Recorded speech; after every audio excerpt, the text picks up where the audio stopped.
যিনারা ক্যাপকাট নিয়ে একটু চিন্তিত বেশি থাকেন তাদের জন্য আজকের এই ভিডিওটা। কারণ যেহেতু ক্যাপকাটের মধ্যে অনেক ধরনের প্রবলেম আসছে, যেমন ধরেন ভিডিও এডিটিং করার পরে যখন এক্সপোর্ট করতে যাচ্ছেন তখন নো ইন্টারনেট কানেকশন দেখাচ্ছে। যেমন ধরেন আপনার পুরো ইফেক্ট অ্যাড হচ্ছে না, বা অ্যাড হলে সেই নো ইন্টারনেট কানেক্টেড দেখাচ্ছে বা টেমপ্লেট শো হচ্ছে না। তো এই ধরনের সমস্যা ক্যাপকাটের মধ্যে অনেকটাই প্রবলেম দেখাচ্ছে। যারা ক্যাপকাট নিয়ে অনেক দুশ্চিন্তার মধ্যে পড়ে আছেন তাদের জন্য আজকের এই ভিডিওটা। কারণ আপনাদেরকে ক্যাপকাটের মধ্যে আজকে 14.6.0 এই ক্যাপকাট ভার্সনের মধ্যে যে প্রবলেম এসছে সেই প্রবলেমটাই নো কানেক্টেড দেখাচ্ছে। তো এই নতুন ভার্সন ক্যাপকাট অ্যাপটাই কিন্তু এরকম সমস্যা দেখাচ্ছে। তো আমিও কিন্তু এটাকে আনইনস্টল করে দিয়েছি।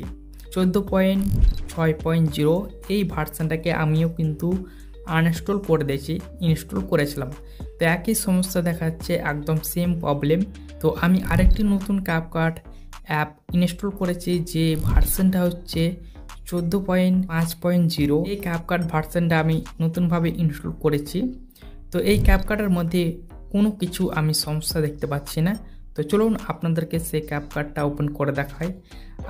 আপনারা ভিপিএন কানেক্ট করে নেবেন, যেহেতু ভিপিএন অ্যাপ ছাড়া চলবে না, তাই ভিপিএন কানেক্টেড করে নেবেন। আমি যেহেতু ভিপিএন কানেক্ট করেছি, এই ভিপিএনটার নাম হচ্ছে সুপার ভিপিএন, আপনার প্লে স্টোর পেয়ে যাবেন। তারপর আমি সেই ক্যাপকাট অ্যাপটাকে ওপেন করে নিচ্ছি। ক্যাপকাট অ্যাপটাকে ওপেন করে নিয়েছি, তারপর আমি অপশানে ক্লিক করে দেবো, তারপর সেটিংয়ে ক্লিক করে দেবো। এখানে দেখতে পাচ্ছেন 14.5.0 এই ভার্সনটা আমি ইনস্টল করেছি, এখানে আপনারা দেখতে পাচ্ছেন। তারপর এখানে আপনারা বিজনেস ক্রিয়েট মোড এটাকে এনেবল করে দেবেন। তারপর এখানে আমি ব্যাক ক্লিক করে দিচ্ছি, তারপর এডিটে ক্লিক করে দেবো। দেন এখানে আমি ক্রিয়েট নিউ প্রজেক্টে ক্লিক করে দেবো। দেন এখান থেকে আমি যে কোনো একটি ভিডিওকে সিলেক্ট করে নিচ্ছি, তারপর ভিডিও ক্রিয়েটে ক্লিক করে দিলাম। এখানে এডিটিং পেজে চলে এলো, দেখতে পেয়েছেন। তো প্রথমে আপনাদেরকে দেখায় ইফেক্ট অ্যাড করে, তো ইফেক্টে ক্লিক করে দেবো। দেন এখানে ভিডিও ইফেক্টে ক্লিক করে দেবো। এখানে দেখতে পাচ্ছেন অনেকগুলো ইফেক্ট চলে এসছে, দেখতে পাচ্ছেন কোনো সমস্যা হচ্ছে না। এখানে আপনারা পুরো অপশানে ক্লিক করে দেবেন, এখানেও কোনো সমস্যা দেখা দিচ্ছে না। এখানে কোনো একটি ইফেক্ট আমি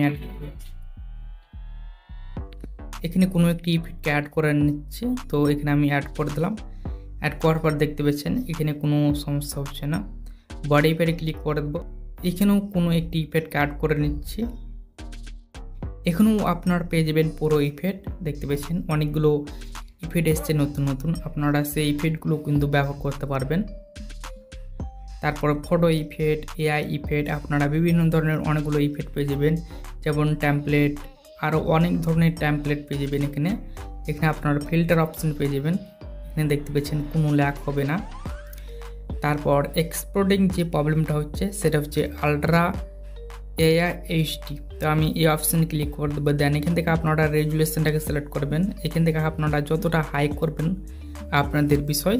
তো এখানে আপনারা এক্সপোর্টে ক্লিক করে দেবেন, দেখবেন কোনো সমস্যা হবে না, একদম পুরোপুরিভাবে কিন্তু সেই ভিডিওটা একদম এক্সপোর্টিং হবে। এখানে কোনো নো ইন্টারনেট কানেক্টেড এরকম একটা সমস্যা দেখা দেবে না। তো এখানে আমি ডনে ক্লিক করে দিচ্ছি। ডনে ক্লিক করার পর এখানে দেখতে পাচ্ছেন টেমপ্লেট, আমি সেই টেমপ্লেটে ক্লিক করে দেবো। এখানে দেখতে পাচ্ছেন টেমপ্লেট শো হচ্ছে, তো এখানে আপনারা টেমপ্লেট ব্যবহার করতে পারবেন। এখানে দেখতে পাচ্ছেন অনেকগুলো টেমপ্লেট চলে এসছে। এখানে আপনারা সার্চ বাটনে ক্লিক করে দেবেন। এখানে আপনারা সার্চ বাটনে ক্লিক করে আপনারা যে কোনো আপনার পছন্দের টেমপ্লেট সার্চ করতে পারবেন। যেমন ধরুন এই যে টেমপ্লেটটা দেখতে পাচ্ছেন, এই টেমপ্লেটটা এখন বহু ট্রেন্ডিংয়ে চলছে। তো এখানে আপনারা সার্চ করে সেই টেমপ্লেটটাকে ব্যবহার করতে পারবেন। এখানে দেখতে পাবেন অনেকগুলো টেমপ্লেট আছে, তো যেটা আপনাদের পছন্দ হবে আপনারা সেই টেমপ্লেটটার উপরে ক্লিক করে আপনারা এখানে ব্যবহার করতে পারবেন। এই ক্যাপকাটের মধ্যে কোনো সমস্যা আমি দেখতে পাচ্ছি না।